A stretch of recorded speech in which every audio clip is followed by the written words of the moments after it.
Армысыздар, құрметті көрермендер. Бүгін біздің Қазақ газеттері арнасының құрметті қонағы Халил Досмұхамедов атындағы Атырау университетінің профессоры, осы университет жанындағы Мәңгілік ел ғылыми зерттеу орталығының жетекшісі, тарих ғылымдарының докторы Аққали Ахмет ағамыз. Бүгінгі біздің тақырыбымыз Ресей архивтеріндегі қазақ тарихына, мәдениетіне қатысты құнды деректер жайында болмақ. Қош келдіңіз аға. Рахмет. Аққали аға, біз сіздің жақында ғана Ресей архивтерінен ғылыми зерттеу мақсатындағы сапардан оралғаныңызды білеміз. Жалпы осы сапар жөнінде айтып өтсеңіз. Енді мынау Москва қаласындағы ең ірі архивтерге сапар барысында және сол Ресейдің мемлекеттік кітапханасының қорларында жұмыс жасадық. Сол жұмыс жасаған кезімізде қазақ тарихына қатысты, қазақтың мынау ауыз әдебиеті, мынау этнография жөніндегі жазылған мақалалар өте көп кездесті. Бұл енді шынына келгенде халқымыздың байлығы. Осы тереңде тұңғиығында жатқан сол кезеңдегі өмір тіршіліктеріне жазылған архив деректері күні бүгінге дейін өзінің мәнін де құнын да жоймаған белгілі. Біз осы іс-сапар барысында қолымызға түскен, ілінген қазақ тарихына қатысты көптеген құжаттарды алып келдік. Аққали аға, қандай қалаларда және қандай архив, кітапханаларда болдыңыз? Мен енді өзім мынау Ресейдің Астрахань облысы мемлекеттік архивінде, Орынбор мемлекеттік архивінде, және Пермь өлкесінің архивінде, Воронеждағы облыстық мемлекеттік архивінде, Санкт-Петербургтағы архивте және Москваның бірнеше архивтерінде жұмыс жасаған.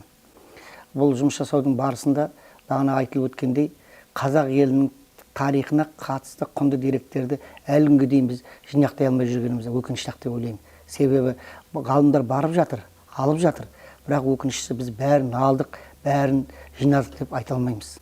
Сіз қараған деректердің арасында бұрын соңды біздің тарихшылардың көзіне шалынбаған дүниелер болды ма?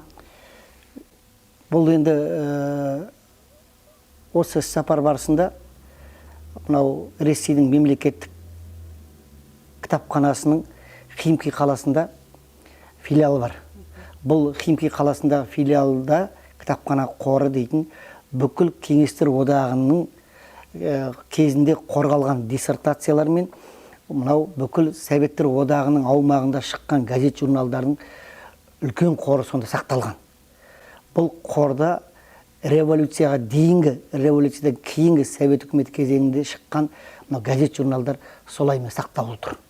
Соның ішінде ерекше құндылары революцияға дейінгі шыққан баспасөзде, соның ішінде мынау Орынборский листок, Волга деген Торгайский газеті, Торгайский областной ведомство дейтін газеттерді халқымыздың жұмбақтары, мәтелдері, ертегілер туралы шыққан мақалалар өте көп. Олардың көпшілігін біздің ғалымдар ғылыми айналымға қоспағаны белгілі. Себебі 1885 жылдары, 1875 жылдардағы ертегілерді мен өз басым не қазақ ертегілері кітаптарынан, немесе газет журналдарынан оқымаппын. Шынына келгенде олардың тақырыптарының өзі алуан түрлі. Сол кезеңдегі мынау философиялық жағынан қияли ғажап ертегілер енді тамаша. Ең өкініштісі сол ертегілерді, мақал мәтелдерді, жұмбақтардың барлығын жинау бірізділікке түспей тұрғаны рас. Жаңағы сіз айтқан басылымдардағы харп түрі қандай және қай тілдерде жарияланған? Бұның қызығы көпшілігі орыс тілінде жарияланған. Ол кезде енді сол кезде қазақтың этнографиясына айналысқан орыстың ғалымдары, зерттеуші Алектровтың, Добросмысловтың жинаған деректер орысша жазылған. Және жұмбақтар мен мәтелдер бір қызығы кириллица әріпімен қазақша жазылған, және жанында сол мәтелдердің орысша аудармасы жазылған. Былай қарағанда өте бір қызық, біздің естімеген жұмбақтар. Енді оларды мен түсіріп алып келдім. Сіздің қолыңызда отыр деп есептеймін. Қарап өзіңіз бір екеуін оқысаңыз қызық енді. Бар екен маңдайында жалғыз көзі болады 90 түрлі айтқан сөзі. Үстіне ашамайын ерттеп қойса, болады күнде жиын мұның өзі. Бұл жұмбақтың шешімі домбыра. Домбыра. Байқасаңыз, домбыра туралы қанша жұмбақтар бар? Бірнеше жұмбақтар бар. Мысалы, тағы біреуін оқып жіберейік. Жансызды жүргіземіз қолға алып, тұрады білмеген жан хайран қалып. Ортасында өзектенген бір нәрсе бар, кетеді өзегінен шығып салып. Бұның қасында орысша аудармасы бірге берілген екен. Сіз бұны газет бетінен көшіріп алдыңыз? Иә, газет бетінен түсіріп алғанмын. Бұл анау Торгайский ведомство, мына Оренбургский листок дейтін газеттерде арнайы кәдімгі берілген. Қырғыздардың мақал-мәтелдері деп. Және бірнеше санына берілген. Бірнеше санына. 100-ге жуық мақал-мәтелдер бар. Жұмбақтар бар. Осының бәрін біз көбін білмейміз, шын айтқанда. Шынымен де мына Аққали ағамыздың алып келген қазына деуге болады ғой. Мұнда бізге таныс емес жұмбақтар көп сияқты. Тағы біреуін оқып жүрсек, 3 тармақ басы жұмыр сабағы бар, келмейтін дастарханға табағы бар. Берсеңде қандай нәрсе жеп қояды, тоятын 40 асаса тамағы бар дейді. Бұл безбен екен жауабы. Безбен. Иә, мұндай бізге таныс емес жұмбақтар өте көп сияқты сіз алып келген дүниелердің арасында. Міне киргизский загадки дейді. Кәдімгідей нөмірлеп қазақша, орысша аудармасымен берген. Бұл Тургайская газета. Тургайская газета. Бұл газеттердің ішінде бана айтып отырмын ғой. Қай газетті де қазақтың ертегілері болсын, мақал-мәтелдері болсын, тамаша шыққан. Алдар көсе туралы, жиренше туралы, байлар туралы, сол кездегі балалардың ертегісі деп бөлек жазылған. Сол кезде халқымыздың ауыз әдебиетінің өте бай болғандығын, соның әсіресе орыс зерттеушілердің өте қызығушылықпен қарап, аңғарып, соны мына газеттерге жариялаудың өзі біздің халқымыздың ауыз әдебиетінің өте бай екендігінің бір мысалы. Ал өкінішке орай біз күні бүгінге дейін осы газеттердегі мақал-мәтелдер, ауыз әдебиетіне қатысты мақалаларды жинақтай алмай жүрміз. Егер біз ана рухани жаңғыру деп айтып жатырмыз, мәдени мұра деп бағдарламасында айтып жатырмыз, әкелініп жатқан болар. Бірақ солардың барлығын жинақтап келер ұрпаққа қалдырсақ, ғажап емес пе деген ойым ғой. Өкініштісі жинап әкелеміз, осылай газеттерге береміз. Оны оқып отқан оқырман бар ма, әңгімесі осыда? Көпшілікке жету жағы кемшілік деп ойлаймын, өзім солай ойлаймын. Жаңағы Тургайская газеті, Оренбургский листок деген сияқты газеттердің таралымы қандай болыпты? Және олар қай аймаққа таралған жөнінде мәлімет бар ма? Олардың енді мен анау қызығып қарадым редакторларын. Тиражын жасыратын жоқ, байқамаппын. Бірақ сол кезеңнің өзінде қазақ даласындағы оқыған көз ашық зиялы қауым осы газеттерге мақалалар беріп тұрған. Мысалы, енді бірнеше адамның фамилиясын оқыдым. Ол мына бағанағы бізге беріп жүрген Ахмет Байтұрсынов, Мыржақып Дулатов, бағанағы Алаштың кейінгі қайраткерлері туралы мақалалар емес. Мынау көп белгісіз нелер, Торғай облысынан жазған қазақтар. Оның өзі де бір зерттеуге тұрарлық бір мақалаға тұшымды болатындай материалдар деп ойлаймын. Себебі ол қайдан алды, қай жерден алды. Кейбіреуінде жазылған Ақтөбе уезінің, Қарабұтақ уезінен жазылып алынды қырғыздардан. Кейбіреуінде қай күні, қай уақытта, сағат неден жазып қойған. Мысалы, мен Орынбор архивінде кездестірген бір бөкей қазақтарының мақал-мәтелдері дегенде 1900 жылы кешкі сағат 9-да бөкей қазақтарының аузынан жазып алынған жұмбақтар деп, мақал-мәтелдер деп жазып қойған. Бұл жаңағы жазып алушылардың ыждағаттылығы. Сосын бағана газеттер сол кезеңдегі Орынборский листок қазіргідей облыстық аймаққа тараған газет қой. Сол Орынбор губерниясының аймағында тараған. Және оның бір қызығы осы газеттердің біз қазір жарнаманы айтып жүрміз ғой. Жарнама сол кездің өзінде болған. Жарнамалардың берілуінің өзі қызық. Мысалы, бір ғана мысал, Ыбырай Алтынсариннің мынау киргиз хрестоматия дейді, қазақ хрестоматиясы ғой. Соның шыққанының ең алғашқы бетін жазып қойған. Осындай кітап шықты Ыбырай Алтынсариннің, ол қазақ балаларына арналған, кітап дүкендеріне түседі, сатып алуларыңызға болады деп бірінші бетін жазып қойған. Және келесі сандарында сол Ыбырай Алтынсариннің кітабының, осы аталған кітапты тарауларының ішінде қандай нелер бар, балаларға арналған жұмбақтар ма, әңгімелер ме, осының бәрін талдап кітапты талдаған. Және кел балалар оқылық деп бәріміздің жастайымыздан білетін өлеңді тұтасымен шығарған. Мен ол өлеңді кітаптардан толық нұсқасын еш көрген жоқпын. Енді кейінгі кезде шығып жатпаса, мен көрген жоқпын. Бізде бір Аллаға сыйынып деп басталған жерлерін білеміз. Кеңестік кезеңде оны да алып тастады. Кейін қосып, бір Аллаға сыйынып кел балалар оқылық деп. Шынында бір Аллаға емес екен. Бір Құдайға сыйынып деп басталған. Көрдіңіз бе? Біз оны бір Аллаға сыйынып деп жазып жүрміз. Ал шындығында 1885 жылы шыққан газетте бір Құдайға сыйынып деп бастайды. Және ол өлең өте ұзақ.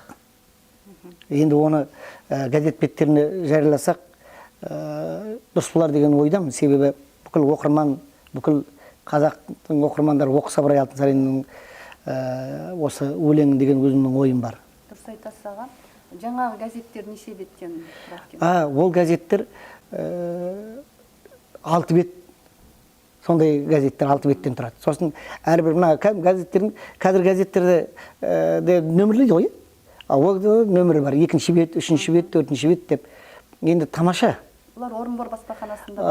Орынбордың баспаханаларында мына әрбір сол кездегі қарап отырсақ, сол кездегі губерниялардың өзіндік газеттері болған екен. Мысалы, Астраханның губерниясын қамтыған, сол айналада Саратов бәрін қамтыған Волга деген газеті болған екен. Сол Волга газетіне мен кездестіргем, қазақ даласының байлығы деген үлкен материал берілген. Сонда қазақтың даласындағы көмір ме барын жазылған. Ол 1875 жылдары жазылған не? Жер асты қазбақтары қырғыз даласы өте бай деп жазған. Ол да бір өте бір қызықты мақала. Сонда анау зерттеушілер қазақ даласының жер үстіндегі байлығы емес, жер астының байлығына да өте ерекше мән берген, соны газетке жазған.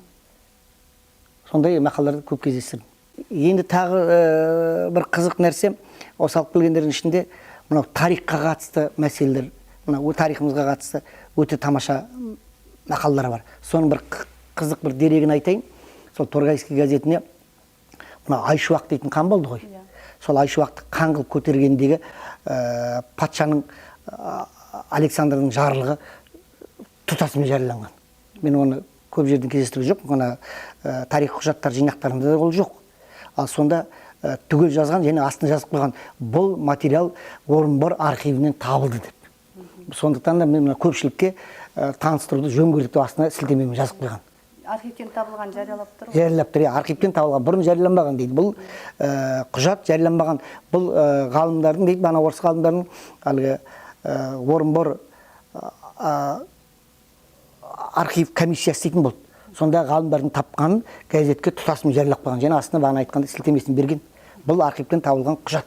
Александрдың қырғыз ханы Айшуақты тағайындау жөніндегі указы деп. Тұтас бір бетті арнап шығарған. Және осындай қазақ тарихына қатысты, қазақтың хандары Шерғазы, Айшуақ, Қаратай хандарға байланысты көлемді осы патшаның шығарған жарлықтары сол күймен жарияланған. Бұл дейтін өте құнды деректер біздер үшін. Әрине, дұрыс айтасыз. Аққали аға, сіз өзіміздің отандық архивтермен де жақсы таныссыз ғой, тарихшы ретінде. Осы орайда жаңағы Ресей архивтеріне кездескен басылымдар немесе басқа да деректер Қазақстандағы архивтерде жоқ па сонда? Енді шынына келгенде архив мәселесіне көзге алсақ, енді өте бір әңгіме ұзаққа созылады. Себебі менің түсінігімде архив мемлекеттің стратегиялық байлығы деп есептеймін. Өйдейтін себебім бұл архив қазына. Біздің тарихымыздың барлық өткен дәуірдегі материалдардың бар осы архивтерде. Кезінде кеңес үкіметі орнағаннан кейін орталық қазақ өлкелік архивін құрған кезде Орынбордан, Астраханнан, Томскіден, Омбыдан, бұрын қазір Санкт-Петербург, бұрынғы Ленинград, Москвадан, Ташкенттен барлық материалдарды жинады. Бірақ өкінішке орай салғырттық та болар, қаражаттың жоқтығы болар уақыттың көп материалдар алынбайды. Ал кейбір деректер, біздегі бар деректер, бағана аталған қалаларда архивтерде тұр. Бізде де бар. Бірақ көп архивтің материалдардың барлығы Россияда екенін жасырын емес. Ал архив мәселесінде күні бүгінге дейін біз әлі күнге дейін бағанағы мәдени мұра бағдарламасы болды, архив 2025 деген бағдарлама болды, иә, күнде рухани жаңғыру мәселесінде осы барлық бағдарламалар архивсіз аттап кете алмады. Себебі барлығы архив арқылы жиналды. Сол архивтен жиналған материалдардың барлығы ғалымдардың күшімен елге әкелініп жатыр. Жалғыз Россиядан емес, Франциядан, мынау алыс шетелдерден, Америкадан әкелініп жатыр. Бірақ өкінішке орай осылардың барлығы бір орталыққа жиналмаған, өкінішті деп ойлаймын. Тапсырып жатқанда болар. Мемлекеттік тапсырыспен келген материалдар тапсырылған болар. Ал жеке ғалымдардың жеке барып ізденіп келген материалдары өкінішке орай архивке тапсырылған жоқ. Әлі күнге дейін солардың жеке архивтерінде жатыр. Яғни бұл алдағы уақытта шешімін табуға тиісті деп ойлаймын. Себебі елдің тарихын тырнақтап жинағаннан кейін оны бүкіл халыққа, бүкіл елге пайдасы болу үшін жариялану керек қой. Және ол ұрпаққа қалу керек. Аққали аға, сіз өзіңіздің туған өлкеңіз Атырау өңірі бойынша құнды деректер табылды ма? Дұрыс айтасыз. Мен енді жүрген жерімде архивтерге барғаннан кейін өзімнің зерттеу бағытымына ғана қарамаймын, туған өлкеме қатысты әрбір нәрсе болсын, соны жинақтауға тырысамын. Әрбір тарихшы өлкетанушы ғой. Өлкетану, дұрыс айтасыз. Көп материалдар жинадым. Соның ішінде ол кезде енді Орал облысы Гурий уезі деді. Атырау Орал облысына қарады Гурий уезі. Енді оның бағана айтылған мынау Астрахандағы Орынборда шыққан газеттерді тұнып тұр десе болады. Мұнайы туралы, мынау балығы туралы қызық деректерді айтсақ, мен осы 2017 жылы сол Москва архивтерін жұмыс жасаған кезінде осы газеттерден 1914-18 жылғы Гурий қаласының, Гурий өлкесінің, Атырау өлкесінің материалдарына қызығып жинадым. Себебі ол неге ол периодты алдым. Көп уақытты жинай алмадым. Оған уақыт керек, іздену керек. Мен 14-18 алған бірінші дүниежүзілік соғыстың басталған кезі ғой. Сол кезде бірінші дүниежүзілік соғыста Атырау өлкесінің әлеуметтік экономикалық жағдайы қалай екен деп сондай материалдар жинадым. Енді оның ішінде қызық деректер өте көп. Сол кезде базардағы бағалар, күні бүгінге дейін әлі проблема ғой базардағы бағалар. Азық-түліктің Гурий қаласында Атырау өлкесінің нанның жетіспейтіндігі, оны Астраханнан пароходтан алып келетіндігі бәрі жазылған. Шындығында күні бүгінге дейін біздер мынау базардағы дүкендегі азық-түліктің тапшылығын сезе бастасақ, сол кездің тыныс тіршілігін сол материалдар арқылы білуге болады. Және бір қызық дерек мен тағы бір кездестіргенмін өлкемізге туралы. Анау Оралдан Атыраудан Дасторға дейін, Маңғыстауға дейін темір жол тарту идеясы болған екен. Ал патша үкіметінің кезінде, қазір Совет үкіметі бәрін салды дейміз ғой. Шынына келгенде Совет үкіметі дайын материалдарды алды, ол ешқайдан қашқан жоқ. Бірақ өкінішке орай Оралдан Индерге дейін, ауданның орталығына дейін не тартылмады. Бірақ жобасы болған. Демек, бұл патша үкіметінің ұзақ мерзімдік жоспарлары көзделген. Қарап отырсаңыз, патша үкіметі мынау Түркістан темір жолында жоспарлап кеткен солар. Ол архивте бар, оның ешқандай дәлелдеп жатудың ештеңесі жоқ. Сол кездегі үкіметтің жасаған жоспарларын кейін Совет үкіметі жүзеге асырды ғой. Артығымен асырып орындады. Тіл мәселесі болсын, тарихымыз болсын, артығымен орындап жіберді ғой. Жасыратын жоқ. Аққали аға, мына сіз әкелген деректердің арасында хан кенеге қатысты бір шумақтар бар екен. Осы жөнінде айтып берсеңіз. Мен енді бұл Кенесары туралы кездесуімде мүлдем ойламағанмын. Мынандай жыр бар деп. Сол газеттерді ақтарыстырып отқан кезде Кенесары туралы үлкен эпикалық жыр деймін, сондай жырға тап келдім. Орысша дастан. Сол түгелімен көшіріп алдым. Енді бұның авторы кім? Бұл қазақшадан аударылды ма? Қай ақын жыраудан жазып алынды? Сол жағы белгісіз болып тұр. Бірақ енді тамаша, бұның ішінде мынау Кенесарының қырғыздарға барғаны, қасындағы жауынгерлер, батырлардың ат жөндері бәрі ішінде бар. Өте бір қызық дерек. Бұны да бір қарастыру керек. Ал жаңа газетте кімнен алынғаны көрсетілмеген? Ондай көрсетілмеген. Бірақ баны байқап отырсаңыз, мына жерде ПР деп жазған авторды. Мен мына автор деп ойладым. Астыңғы жағында авторы жоқ. Ал мына не журналдың бірнеше санына шыққан. Мұнда продолжение, жалғасы бар. Соның бәрін түсіріп алдым. Әрбір газет шыққанында келесі нөмірде жалғасы бар деп жазып кете берген. Сіз басынан аяғына дейін? Басынан аяғына дейін бәрін түсіріп алдым. Бар мүмкіндігімді нетіп, мынада тек үзік әкелгенім ғой. Ең басы қарасаңыз, міне басы, ең басы міне үшінші дейді, міне қараңыз. Басында оқып қараңызшы не дейді. Песня.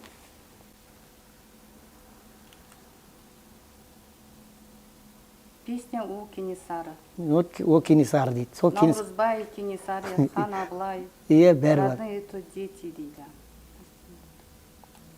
Распря народа причиной была. Иә, сөйтіп жазған. Енді тамаша бұл енді қарап әлі саралап зерделеген жоқпыз енді. Сілтемелерде берілген. Наурызбай деген есімнің мән мағынасын айтып кетіпті мына жерде. Сондай-ақ қырғыз деген атаумен кімдер аталатын жаңағы қандай халықтар сол жөнінде де бар екен. Иә, бәрі бар. Көрдіңіз бе, қалай өте ыждағаттылықпен жазғандығын байқауға болады. Мына жырдың ішіндегі кейбір айтылған есімдерге анықтама беріп кеткен. Ол кім? Қандай неде батыр ма? Кенесары қандай қатынасы бар? Бәрін жазған. Бұл мақсатты түрде аударылған болып тұр. Мақсатты түрде аударылған болып тұр. Және ғылыми. Ол енді бұл орыс бағана айттым ғой, орыс зерттеушілері қызығушылық танытқасын аударып тұр ғой. Сол кезде бұл Кенесарының қараңыз 1845 жылдары бұл кісі Кенесары ханның қозғалысы жүріп жатты. 1885 жылға жеткізіп 40 жылға дейінгі оның атақ даңқы гүрлеп тұр деген сөз қазақ сахарасында. Міне оның айғағы мына газетке орысша шығарып тұр. Бұны орыс оқырмандары сол кезде көз ашық зиялылар орыстың бәрі оқыды ғой. Бұл Кенесарыға арналған көптеген жырдың біреу болар деп ойлаймын. Енді қай ақынның өлеңі аударды ма? Әлде аңызды ести отырып жазды ма мысалы? Мен енді оны дәл білмеймін, бұны енді оқып шығып, бұны саралап зерттеп салыстыру керек. Қазақ ақында, қазақ жырауларының Кенесары толғаулары бар ғой, соған қарап отырып салыстырып қарауға болады деп ойдамын. Олжалы Оралпсыз аға. Рахмет. Аққали аға, сіздің жаңа Мәскеуге сапарыңыз сол қаладағы үлкен кітап жәрмеңкесімен тұспа-тұс келіпті. Жаңағы сіз жәрмеңкеге барғаныңызды әлеуметтік желіден хабардармыз. Жаңағы жәрмеңкеден қандай ой түйдіңіз, қандай тәжірибе көрдіңіз жақсы біздің баспалар үшін? Өте дұрыс айтасыз. Біз барған кезде енді барғаннан кейін сол елдің тарихын білгім келеді, музейлерді, осындай көрмелерді тастамауға тырысамын барған кезде. Мен барған кезде сол 17, 18, 19 маусым аралығында бүкіл ресейлік кітаптар фестивалі болды. Бұл қызыл алаңға кәдімгі үлкен жәрмеңке ұйымдастырған. Енді ол жерге үлкен тексеріспен кіргізеді. Және мынау мобильный телефонмен тіркелесінде кіресің, былай кіргізбейді. Халық өте көп. Менің сол жерде бір түйгенім, мынау орыс халқының, сол Ресей халқының кітапқа деген әлі күнге дейін құштарлығының күштілігін байқадым біріншіден. Себебі мынау көрермендер өте көп болды. Екінші мәселе менің бір байқағаным, мынау қызыл алаңға құрған бағанағы кітап фестиваліне арналған сол жаңа шыққан кітап туындыларын авторлар өздері отырып таныстырады екен. Соған сізде қатысып сұрақ қоюыңызға болады екен. Маған тап келгені Совет одағының батыры космонавт ұшқышпен кітап шыққан екен. Соның несіне қатыстым. Сұрақтар қойдым, Байқоңыр туралы.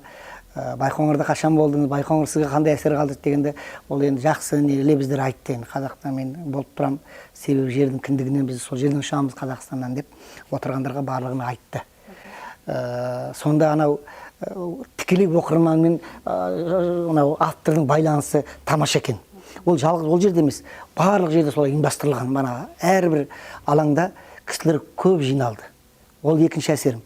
Үшінші алған әсерім, мына кітап көрмесінде әрбір облысқа әдейі павильон ашып қойған. Бүкіл Ресейдегі облыстардың, Томск керек пе, Омбы керек пе, Орынбор керек пе, Астрахан керек пе, Москва облысы керек пе, барлық облыстардағы баспалардың өнімдері қойылды. Соның ішінде анау Россияның субъектілері деп атайды ғой, республикалар, анау Чувашстар, Коми, автономия облыстардың республикалардың барлығына қойылған, және олардың көпшілігі бір қызығарлығы өздерінің ұлттық киімдерімен тұрды. Башқұрттарда, татарда, комида, чувашта. Ал енді баспалардың кітаптарын шығару дизайны бөлек. Оқырман көп, сатып алушы көп. Өте бір риза болдым. Өзім бірнеше кітап сатып алдым. Орынборға губернаторлығына байланысты біздің еліміздің әріптестеріміз де сатып алды көп кітапты.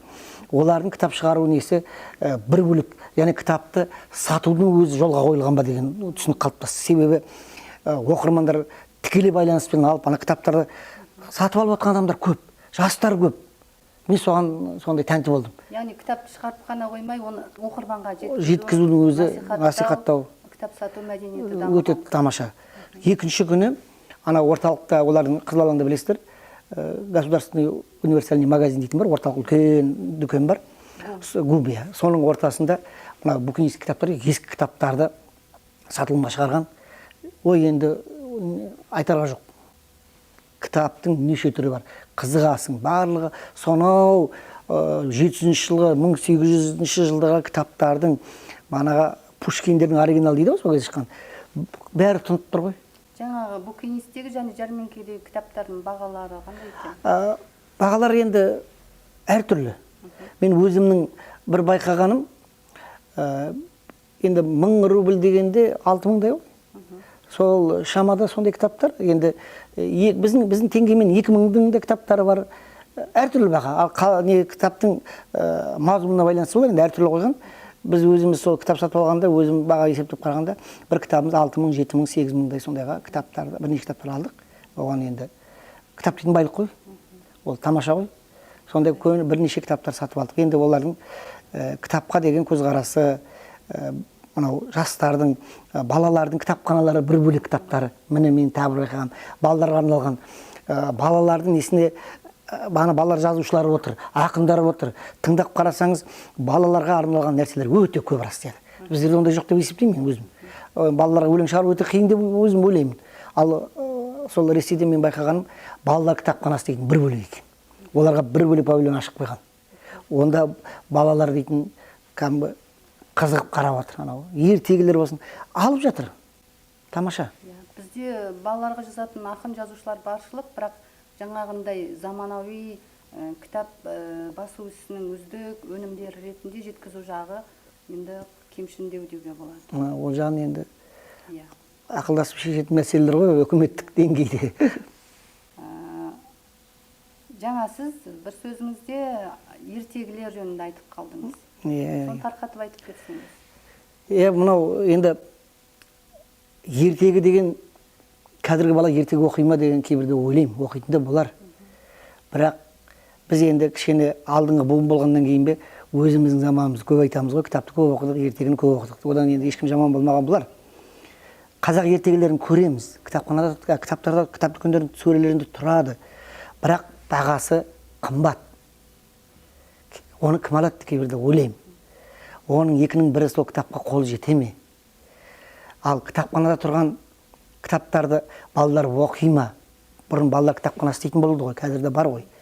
Ал мен сонда бір байқағаным, мынау ертегі оқып өскен бала, ол өте мынау ойлау жағы логикасы да мықты болады деп ойлаймын, және олар қайырымды болады деп ойлаймын, кітапқа жақын болады деп ойлаймын.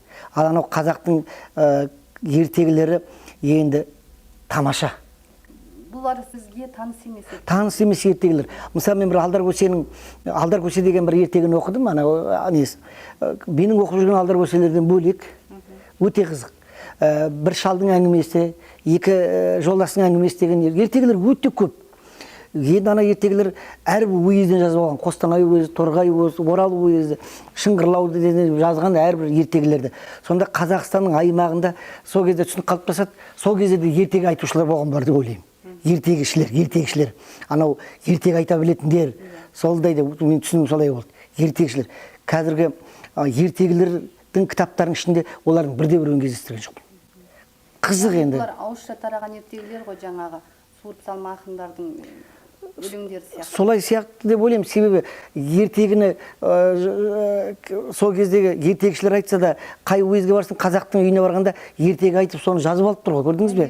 Ел аузынан жазып алып тұр. Ал кейбірді мен ойлаймын, көп ертегілер жазып алған бағана Алектіров болсын, Добросмыслов болсын, ол кейбірді ауыл-ауылда іздеп жүріп ертегішілерді тапқан болар деп ойлаймын. Себебі бір ертегіші бір уезден бірнеше нені жинап алған ертегілерді. Енді ертегілер өте қызық. Оларды көшірмесін алу Жоқ, олардың болды ма? мүмкіндігі болды, бірақ оның бәріне уақыт тапшы болды. Және ол енді біздің қателігіміз, біз бәрін алуымыз керек қой, жинауымыз керек. Бір бардық па, сәті түсіп тұр. Мен сізге бір деректі айтайық. Қазір архив, Россия архивтері біздерге сәл жабықтау. Неге десеңіз, қазір олар архивтердегі құжаттарды бермейтінді. Жасыратын жоқ, Путиннің де соғысқа қатысты архив құжаттарын 75 жылға жауып тастағаны белгілі. Ал қазір архивке барып іздеген құжаттарды алу өте қиын. Мен бір ғана мысал Досмұхамбетовтің студенттік кездегі полицияны көтерген бір ісін көріп, соған тапсырыс бергенмін, ақыры бермеді.